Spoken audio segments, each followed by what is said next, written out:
Remove the Paingone from its packaging. Hold Paingone firmly in your hand. It's crucial that your hand makes contact with the metal ring, otherwise the device will not function correctly. Place the tip of Paingone on the painful area. Click the activating button 30 to 40 times. This should take around 1 minute.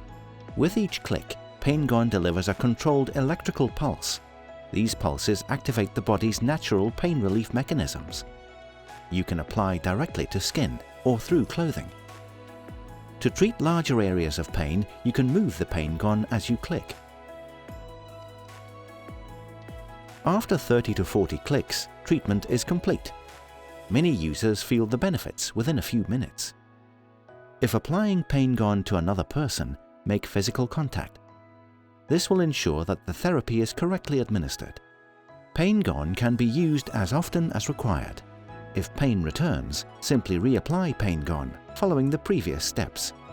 Paingone, fast, effective pain relief.